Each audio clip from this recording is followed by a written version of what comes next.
dumarka oo dhan afka ayay gacanta saarteen. Raggii xaafadda weedow oo idil ayaa isku soo baxay. Taladuse waxay ku xun tahay wiilka iyo gabadha awoodda alla dartiis iskugu dhagay iyaga oo isku galmoonaya maanta. Qaraacanka halkan ka jira ma aha mid hadal kaliya lagu soo koobi karo. Subhanallah.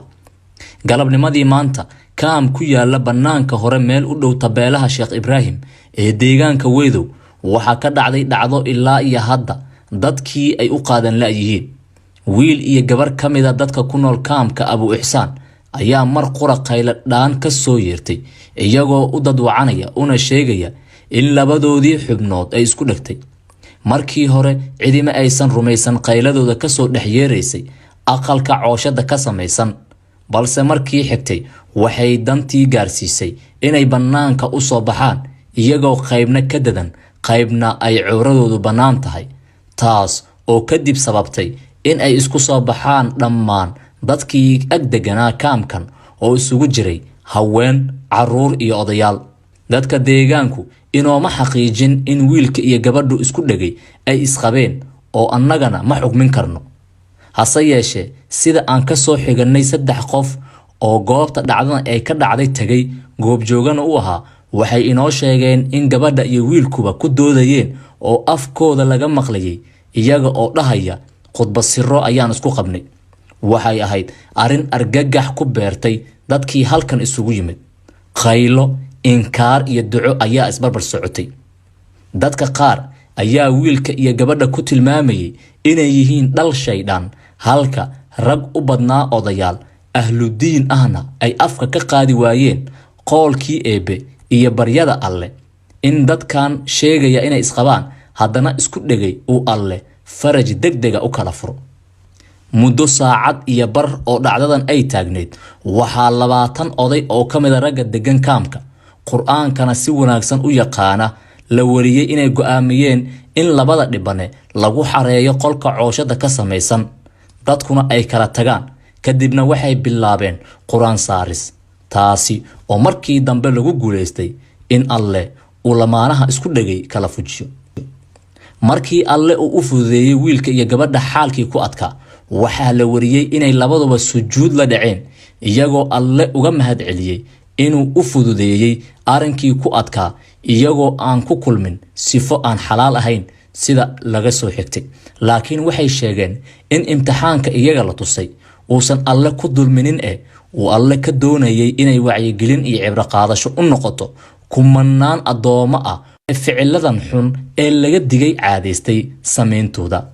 ilmaha awoogay majeerteen ha noqdo, dhulbaxanta ha noqdo, leelkas ha noqdo, mareexaan ha noqdo, cidda ku taabata meel uu deegaan u degan yahay awood dowlad kale loo isticmaalo make sure dhiigga inay dhiigooda uusan ahayn biyo. cabdixakiin waa naadeerkeedee garaa ku jiijiiday. garow haddaadan ka shalaynin oo aadan dareeminin kablax daarood Ismaaciil ah inaad ku taabatay Nairobi, hooyadii wasaana hayba idinku yiri duqbrow. weerarkii lagu qaaday cabdixakiin xerta sheeqa dad badan ayaa qabiil u rogay, kuwa kale waxay yiraahdeen sharciga ayaan la tiigsan doonaa dadkii ka dambeeyay garaacistii lagu sameeyay cabdixakiin oo hadda ku sugan magaalada Muqdisho. dadka arintan sida xoogan uga hadlay oo xitaa beesha uu ka soo jeedo dhaleeceeyay waxaa ka mid ah duqbilow. dadka kale ee baraha bulshada ka hadlaya iyo colaada laga horinayo dhinaca TikTok ayaan isdul taagi doonaa. saaxiibayaal, waa muuqaal kale cusub oo halkan aan idinku soo gudbin doono. haddii horaan aadna la joogtay waad ku maasantahay la joogitaankaaga, like dheh muuqaalka, sii share garey. sidoo kale haddii aad nagu cusub tahay subscribe dheh muuqaalka, gambaleelka furo, like, share iyo qaybta commentiga in fikirkaaga aad inoogu reebtana hanaga ilaabin. walaalayaal, sidaan ogsoonahay habeena ka hor waxaa magaalada Nairobi ka dhacay weerar toos ah oo loo geystay cabdixakiin xerta sheeqa oo ahaa nin ka yimid dalka Mareykanka ku sugnaa waayadan magaalada Nairobi. cabdixakiin wuxuu ka mid yahay dadka siraha badan soo bandhiga xagga social media marka la eego. dad fara badan ayay ishayeen dhawaanahanba, laakiin hadda sida ay wax ku socdaan cabdixakiin ayaa moodaa in magaalada Muqdisho iska joogo, laakiin isagana xaaladda uu hal mar ka hadlay oo uu yiri hebel iyo hebel iyo hebel ayaa isoo weeraray, hebel iyo hebel iyo hebel ayaa isoo weeraray, waana iska difaacay, maraykanka ayaan ku laaban doonaa, wixii sharciga uu qabana raggaas waan la tiigsan doonaa.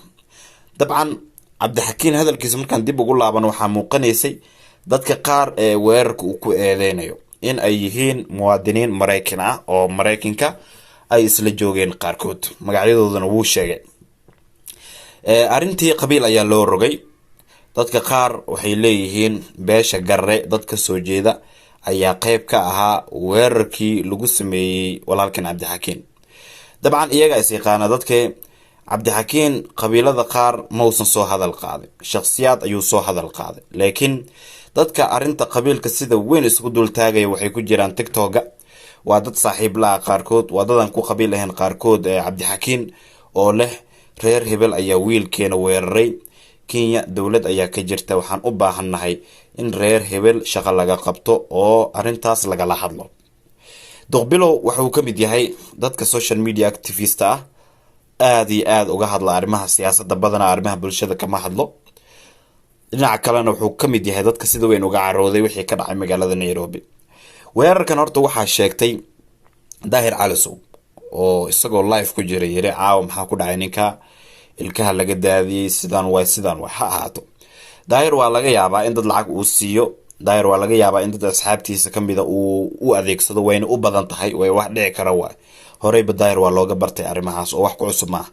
laakiin duqbilow wuxuu yiri beesha garre dad ka soo jeeda ayaa arrintan ka dambeeya, iyaga ayaana looga baahan yahay in jawaab ay ka bixiyaan.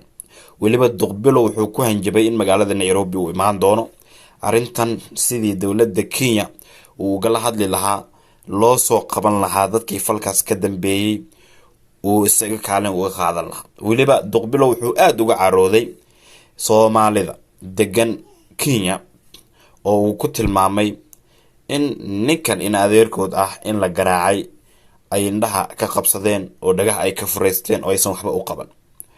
waxaana sidoo kale uu sheegay duqbilow in isaga ilma adeer uu leeyahay xerta sheekha, isaga uu difaaci doono, xaqiisa uu soo dhicin doono, marnabana uusan ka jeesan doonin xaqa lagu tuntay ee walaalkii. runtii duqbilow sida uga hadlay markaad fiiriso dad fara badan arrinta sidaan uga maysan hadlin, bal waa kan duqbilow sida uu uga hadlay. ogaadeena hooyadin wase Nairobi haddaa sharaf ku leedihiin ama karaamo ku leedihiin, wiil kablax daarood ah ama daaro Ismaaciile wallahi inaansan lagu bahdileen. laakiin insha Allah waa imaana. waxa ogaaneen Nairobi who is the boss alla aabin ku yaal garra ku jijiiday garrow haddaadan ka shalaynin